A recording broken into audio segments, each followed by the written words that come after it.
Υποθέτω ότι προσέχεις τη διατροφή σου, ότι είναι ένα κάτι καλό που έχει μείνει και από το modeling, ότι εξακολουθείς να προσέχεις. Αυτό ναι, γεγονός. Και έχει μείνει και ακόμα modeling κάνω και στα γεράματα. Ναι. Ναι, καινούργια μόδα είναι, θέλουν και μεγαλύτερες ηλικίες πια. Αυτό καλό είναι. Αυτό πάλι. Αλλά με τις υγρές θερμίδες τι κάνεις, έχεις ακούσει για τις υγρές θερμίδες? Εγώ το μόνο που ξέρω ότι δεν έχει θερμίδες σε αυτή τη ζωή, σε αυτόν τον πλανήτη, είναι ο αέρας, το νερό και άντε και ο σκούρος μαύρος καφές που λέμε. Ναι. Υπάρχει και κάτι άλλο? Ναι. Εσύ πήγες αμέσως σε αυτά που δεν έχουν. Εγώ θα σε πάω. Καλώς ήρθατε, κυρία Μετζέλου. Είστε διαιτολόγος, διατροφολόγος. Θα σε πάω στις υγρές θερμίδες που φαίνεται ότι πρέπει να τις υπολογίζουμε και δεν τις υπολογίζουμε. Οι υγρές θερμίδες πρακτικά είναι ό,τι πίνουμε. Οπότε και γιατί δεν τους δίνουμε σημασία, γιατί δεν βλέπουμε ένα πιάτο μπροστά μας που θα το γεμίσουμε, οπότε θα χορτάσει και το μάτι μας και θα έχουμε και όλη τη διαδικασία με το μαχαιροπύρουνο να φάμε. Άρα θα τις πέψουμε και πιο γρήγορα. Μπορεί να είναι συνοδευτικό σε κάτι, οπότε δεν θα του δώσουμε και σημασία. Και τελικά μέσα στην ημέρα αυξάνεται το θερμιδικό περιεχόμενο. Τώρα, το αν θα έχουν θετικό ή αρνητικό αντίκτυπο εξαρτάται από το είδος τους. Δηλαδή, δεν είναι το ίδιο π.χ. ένα σμούθι με το αλκοόλ. Ναι, προφανώς. Και δεν είναι το ίδιο με. Μπράβο. Ναι, και δεν είναι το ίδιο, ας πούμε, ένα χυμός πορτοκάλι με ένα σμούθι επίσης. Ακριβώς. Πολύ σωστά. Στο χυμό πορτοκάλι τι πρέπει να προσέξουμε?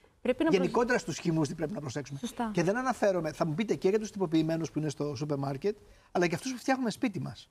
Ουσιαστικά η διαφορά τους δεν είναι πολύ αισθητή. Με ποια έννοια? Ότι εφόσον έχει διαδικασία για να γίνει ο χυμός, είναι ότι θα στύψω το πορτοκάλι είτε σε βιομηχανικό επίπεδο είτε στο οικιακό, σε οικιακή χρήση, θα έχω χάσει τις φυτικές ίνες. Αυτή η πούλπα που μένει γύρω-γύρω είναι αυτό το μαγικό συστατικό που δεν ανεβάζει το σάκχαρο.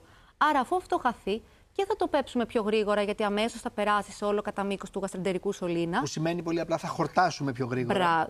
Δηλαδή θα χορτάσουμε αμέσως και θα τονωθούμε, γιατί έχουμε πάρει και τη ζάχαρη του φρούτου. Άρα θα ανέβει το ζάχαρο, οπότε όλα καλά.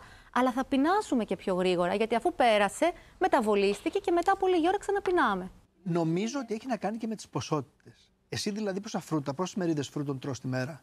Σε περιόδους που προσέχω, τρώω μετρημένες. 4-5 το πολύ. Τι σημαίνει για σένα 4-5 μερίδες φρούτων? Αυτό το έχω μάθει με τους 800 διατροφολόγους που έχω αλλάξει. Έχω παρακολουθήσει και εδώ και την κυρία.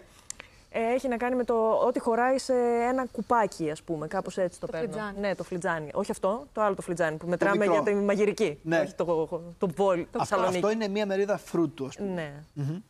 Όμως, μία τέτοια μερίδα φρούτου μπορεί να είναι 3 πορτοκάλια, τα οποία είναι ένας χυμός. Εκεί θα είναι 3 μερίδες. Οπότε σε αυτό που κάνουμε είναι πολλαπλάσιο. Γιατί δεν θα στύψουμε ένα πορτοκάλι, θα βγάλει τόσο. Θα βγάλει σφινάκι. Και αν βγάλει, μπορεί να βγάλει και λιγότερο. Αν όμως στύψω 3 με 4, τελικά σε ένα χυμό εγώ θα έχω πάρει επί 3 τις μερίδες των φρούτων μου. Πάντως είπε κάτι στην αρχή, χωρίς λες και το ήξερε.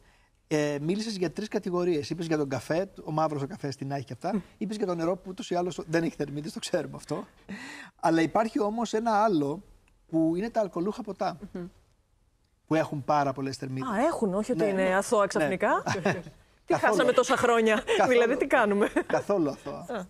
Όχι, και ειδικά τα κοκτέιλς. Γιατί εκεί έχουμε και ανάμειξη αλκοολούχων ποτό, οπότε αυξάνεται πάλι οι μερίδες της εθανόλης που προσλαμβάνουμε, συν τους χυμούς, συν τα σιρόπια που έχουν ενδεχομένως. Οπότε αυτή η κατηγορία. Ένα μέσο κοκτέιλ, πόσες θερμίδες έχει? Το λέω γιατί και στο εκείνη την ώρα δεν το αντιλαμβάνεσαι. Λες τι ωραίο κοκτέιλ, θα πάρουμε κι άλλο ένα. Το light είναι τα 150, αλλά μιλάμε από 350 μέχρι και 500 μπορεί να φτάσει.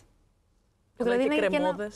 Σωστά, είναι δηλαδή και με 2 κοκτέιλ μπορεί να έχει πάρει τις μισές θερμίδες της ημέρας. Ένας εμέσως ενήλικας. Αν έχει και ένα ψυκτικό μέσα, με όλη τη ζάχαρη. Σωστά.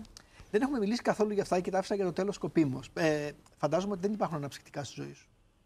Υπάρχουν αναψυκτικά στη ζωή σου? Εντάξει, που και που είπαμε να μην τα δαιμονοποιήσουμε όλα. Ναι, εννοώ πόσο συχνά. Αυτό θέλω να ρωτήσω. Όχι, δεν είμαι τακτική του αναψυκτικού. Όχι. Προτιμώ το φυσικό πράγμα. Ναι, αυτό. Αλλά μου αρέσει το πιεστό, δεν μου αρέσει ο χυμός. Δηλαδή, ξεπέρασα το χυμό για αυτό το λόγο και το πάω με σμούθι. Όπου μου βγάζει σχεδόν ένα γεύμα. Μα πρέπει να βιαστώ κάπου και πιέζομαι. Με καλύπτει αυτό.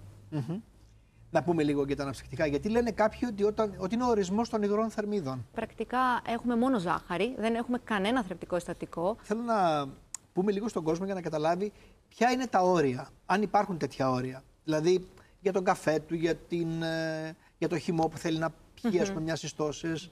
Ουσιαστικά για τον καφέ θέλουμε τις 3 δόσεις καφέινης ημερησίως. Μέχρι εκεί είναι ευεργετικός. Παραπάνω υπάρχει θέμα. Και αν έχει και ζάχαρες και διάφορα άλλα και είναι ροφήματα καφέ, ανεβαίνει πολύ το Μπράβο, εκεί αλλάζει. Εκεί δεν είναι καφές, δηλαδή εκεί έχει χαλάσει. Είναι όλα τα άλλα εκτός από καφές. Μπράβο.